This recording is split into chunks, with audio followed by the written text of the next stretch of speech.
इस कहानी में हम देखेंगे कि कैसे एक मरीन सोल्जर अपने साथियों को आतंकवादी से बचाने के बाद भी उसे आर्मी से निकाल दिया जाता है और वह वापस अपने घर आता है तो उसकी बीवी को कुछ लुटेरे उठाकर ले जाते हैं, जिनका पीछा करते हुए वो सोल्जर एक पूरा शहर पार कर जाता है। तो क्या वह अपनी बीवी को उन लुटेरों से छुड़ा पाया? जानेंगे इस मूवी की कहानी में। तो ज्यादा समय न लेते हुए शुरू करते हैं। तो कहानी की शुरुआत US marine soldier John Triton को दिखाते हुए होती है, जो इराक में एक मिशन पर होता है। इराक में एक टेररिस्ट ऑर्गेनाइजेशन जिसका नाम अल-कायदा था, उसने यूएस मरीन के कुछ सोल्जर को अगवा कर लिया था और वे लोग उन्हें मारने वाले थे। इसलिए जॉन ट्राइटन और उसकी टीम को उनका पता लगाने के लिए भेजा गया था। जॉन अपने कमांडर को उनकी लोकेशन भेज देता है। उसका कमांडर जॉन को हमला न करने के लिए कहता है, क्योंकि अल्फा टीम को अगवा किए गए सोल्जर्स को बचाना था। लेकिन जॉन उससे कहता है कि इतना समय नहीं है, उनके वहां पर पहुंचने से पहले वे लोग उन्हें मार देंगे। इसलिए जॉन अपने कमांडर का ऑर्डर नहीं मानता और उन आतंकवादियों पर हमला कर देता है। जॉन वहां पर सभी आतंकवादियों को मौत के घाट उतार कर सभी सोल्जर्स को बचाकर वापस ले आता है। जिसके कुछ दिनों बाद जॉन ट्राइटन को आर्मी में ऑर्डर न मानने के लिए सेना से निकाल दिया जाता है। इसके बाद जॉन वापस अपने घर पर आ जाता है, जहाँ पर उसकी एक खूबसूरत बीवी होती है जिसका नाम कैट होता है। वहीं दूसरी तरफ साउथ कैरोलिना में रॉम नाम का एक माफिया होता है, जिसकी नजर काफी समय से एक हीरे यानी कि डायमंड्स की शॉप पर थी। रॉम वहां पर डायमंड्स की चोरी के लिए उस दुकान पर अपनी टीम के साथ पहुंच जाता है और वहां पर हमला करके सारे डायमंड्स को लूट लेता है। रॉम चाहता तो वहां से चुपचाप निकल सकता था, लेकिन उसे तबाही मचाकर अपना खौफ फैलाने में मजा आता था। इसलिए रॉम पुलिस पर हमला कर देता है और उनकी गाड़ियों को भी तबाह कर देता है और फिर सारे डायमंड्स को लेकर वहां से भाग जाता है। ज्वेलरी शॉप पर हुई इस लूट की तहकीकात करने के लिए पुलिस का एक स्पेशल ऑफिसर वैन ब्यूरेन आता है। वहीं दूसरी तरफ जॉन आर्मी से निकाले जाने के बाद अपने एक दोस्त जिसका नाम जो था, उसके साथ एक बिल्डिंग में सिक्योरिटी की जॉब पर लग जाता है। जॉन को इस तरह का काम काफी बोरिंग लग रहा था। वह जो से कहता है कि तुम पूरा दिन बस यही करते हो। तब जो उससे कहता है कि यहाँ पर काम काफी कम है, अच्छा पैसा मिलता है और 2 साल बाद इस कंपनी के मैनेजमेंट में भी जा सकते हैं। तो जॉन जो से पूछता है कि तुम्हें यहाँ पर कितना समय हो गया। इस पर जो उसे बताता है कि वो 9 साल से यहाँ पर है। तब जॉन उससे कहता है कि तो फिर तुम मैनेजमेंट में क्यों नहीं गए, और इस पर जो कुछ नहीं बोल पाता। तभी उन्हें वहां पर एक कॉल आती है कि ऊपर 12वीं मंजिल पर एक आदमी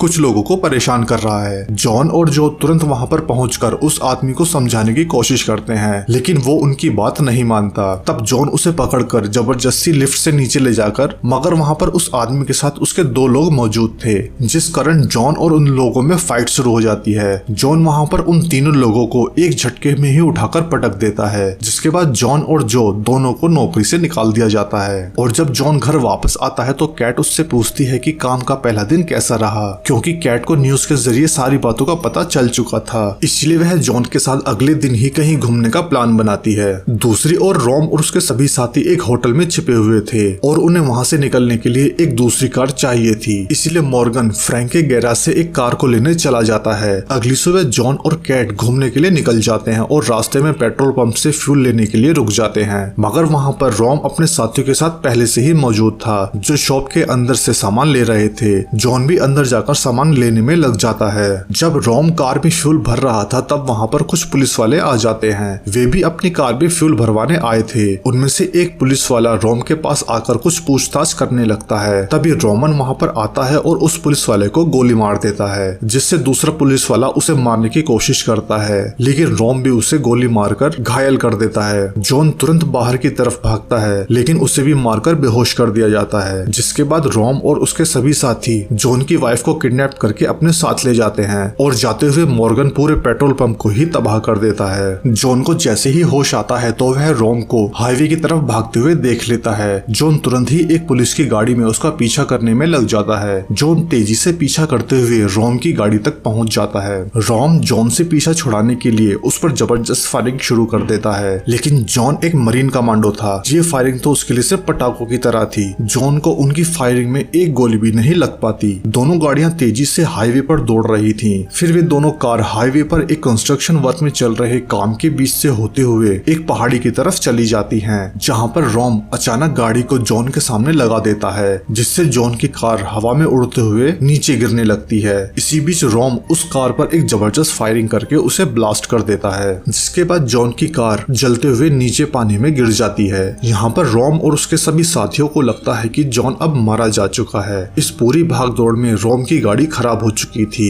इसलिए वह दलदल के रास्ते से वहाँ से निकलने में लग जाते हैं। वहीं दूसरी तरफ उस पेट्रोल पंप पर डिटेक्टिव वैन ब्यूरेन पहुंच जाता है। वहाँ पर उसे खबर मिलती है कि आगे हाईवे पर कुछ गाड़ियां आपस में टकराई हैं। तब वैन ब्यूरेन मौका वारदात पर पहुंच जाता है, जहां उसे जॉन मिलता है जो जिंदा बच चुका था। इसके बाद जॉन अपनी बीवी को ढूंढने के लिए रोम के पीछे निकल जाता है और वैन ब्यूरेन हेलीकॉप्टर से उनकी तलाश में लग जाता है। रोम और उसके साथी लगातार आगे बढ़ रहे थे। तब एक जगह जाकर उनमें आपस में बहस शुरू हो जाती है कि वे लोग आखिर यहाँ से कैसे निकल पाएंगे, जबकि पूरे काउंटी की पुलिस उनकी तलाश में लगी हुई है। इसी बीच रोम को अपने एक साथी पर शक था, इसलिए वह उसे मार देता है और बाकी लोग कैट को लेकर आगे बढ़ जाते हैं। कुछ देर बाद जॉन उनका पीछा करते हुए उसी जगह पर पहुंच जाता है। अभी तक जॉन ट्राइटन उनका सही पीछा कर रहा था। आगे बढ़ते हुए रोम एक जगह पर रुका हुआ था, जहाँ पर वो किसी से फोन पर बात कर रहा था। असल में ये फोन उसी इंसान का था जिसके कहने पर रोम ने डायमंड्स को लूटा था। रोम को इस काम के बदले पैसे मिलने वाले थे, मगर अब रोम का मन बदल गया था और वह खुद उन डायमंड्स को बेचकर सारा पैसा खुद रखने का फैसला कर लेता है। तभी वहाँ पर एक खोजी हेलीकॉप्टर आता है, लेकिन वो लोग उन्हें घने जंगल के बीच होने के कारण नहीं देख पाते और फिर वे सभी वहाँ से आगे बढ़ जाते हैं और जॉन भी लगातार उनके पीछे लगा हुआ था। इसी बीच रोम कैट को पटाने की कोशिश करता है। वहीं दूसरी तरफ जॉन का सामना जंगल में मौजूद दो ड्रग डीलर से होता है। उन्हें लगता है कि जॉन पुलिस वाला है और वह उनकी तलाश में है, इसलिए वे लोग जॉन को पकड़कर अपने अड्डे पर ले जाते हैं। जॉन उनसे बार बार कहता है कि वो पुलिस वाला नहीं है, वो यहाँ पर अपनी बीवी को ढूंढने आया है, लेकिन वे लोग उसकी बात नहीं मानते। तब जॉन अपने आप को जैसे तैसे कुर्सी से छुड़ाकर उन दोनों को मारकर वहाँ से निकल जाता है। वहीं दूसरी ओर पुलिस एक लॉज में रोम की तलाश में पहुंच जाती है। दूर से यह सब देख रहा था, जिसके बाद वो पुलिस के वहाँ से जाने के बाद उसी लॉज में चला जाता है, क्योंकि अब पुलिस वहाँ से तलाशी लेकर जा चुकी थी और अब वो दोबारा वहाँ पर नहीं आने वाले थे। लॉज के अंदर आकर रोमन को बाहर जाकर जनरेटर को स्टार्ट करने के लिए भेज देता है। रोमन जब लॉज के नीचे जाकर जनरेटर को चालू करता है तो तभी जॉन रोमन पर हमला कर देता है। वहाँ पर दोनों में एक जबरदस्त फाइट होती है, लेकिन आखिर में जॉन रोमन को मार देता है। जिसके कुछ देर बाद रोम फोन पर बात करते हुए बाहर आ जाता है। रोम फोन पर फ्रैंक से कहता है कि अब वह यहाँ से मरीना ड्राइव के रीटा बार पर जाने वाला है, इसलिए वहाँ पर उसे एक गाड़ी चाहिए, जिसके बाद वे लोग वहाँ से फीनिक्स निकल जाएंगे। जॉन रोम की यह सारी बातें सुन लेता है, जिसके बाद रोम बेनेट को एक बोट को स्टार्ट करने के लिए और रोमन को ढूंढने के लिए बाहर भेज देता है। बेनेट जब बाहर आकर रोमन को ढूंढता है तो जॉन उस पर हमला कर देता है। बेनेट को कुछ ही देर में ढेर कर देता है। जॉन जैसे ही दोनों को ठिकाने लगाता है तभी वहाँ पर वैन ब्यूरेन आ जाता है। वैन ब्यूरेन जॉन से पूछता है कि और कितने लोग बचे हैं, तो जॉन कहता है कि वो 2 हैं और जल्द ही उन्हें कुछ करना होगा, नहीं तो उन्हें शक हो जाएगा। इसी बीच कैट लॉज से बाहर निकलकर भाग जाती है, जहाँ पर कैट और रोम की गर्लफ्रेंड के बीच में एक फाइट होती है। वहीं दूसरी तरफ जॉन और वैन ब्यूरेन अंदर आ जाते हैं और रोम पर गन तान देते हैं। मगर यहाँ पर कहानी में एक ट्विस्ट आता है। रोम ने जिस आदमी के कहने पर उन डायमंड्स को चोरी किया था वो आदमी वैन ब्यूरेन ही होता है। वैन ब्यूरेन रोम का पीछा इसलिए कर रहा था क्योंकि रोम ने ब्यूरेन को उसका हिस्सा देने के लिए मना कर दिया था और इस पूरे प्लान का मास्टरमाइंड वैन ब्यूरेन ही था। इसलिए वैन ब्यूरेन जॉन को मारने की कोशिश करता है, लेकिन जॉन खुद को रोम की फायरिंग से बचा लेता है और वैन ब्यूरेन मारा जाता है। इसी बीच रोम भी वहाँ से भागते हुए लॉज के गैस टैंक को ब्लास्ट करके जॉन को मारने की कोशिश करता है। गैस टैंक के ब्लास्ट होने से एक जबरदस्त आग का गोला बन जाता है और पूरा लॉज धमाके में तबाह हो जाता है। कैट को लगता है कि जॉन मारा गया है, लेकिन जॉन इस बार भी बच जाता है। रोम एक गाड़ी से वहाँ से भाग जाता है और जॉन भी एक बोट से उसके पीछे दोबारा लग जाता है। आगे जाकर रोम गाड़ी को बदल लेता है ताकि जॉन उसे पकड़ ना सके, लेकिन जॉन को पता होता है कि रोम कहाँ जाने वाला है, इसलिए वह रोम से पहले ही वहाँ पर पहुँच जाता है और रोम जिस ट्रक में था वह उस ट्रक पर हमला कर देता है। पहले वह रोम की गर्लफ्रेंड को मार देता है और फिर रोम को मारने की कोशिश करता है, लेकिन रोम भी कम हरामी नहीं था। वह ट्रक को तेजी से भगाते हुए जॉन से पीछा छुड़ा लेता है और ट्रक को तेजी से भगाते हुए उसे एक नदी की तरफ छोड़ देता है, जिसमें ट्रक पानी में डूबने लगता है। वहीं रोम घायल जॉन को मारने लगता है। फिर जॉन अपने जबरदस्त मुक्कों से रोम को ठिकाने लगा देता है।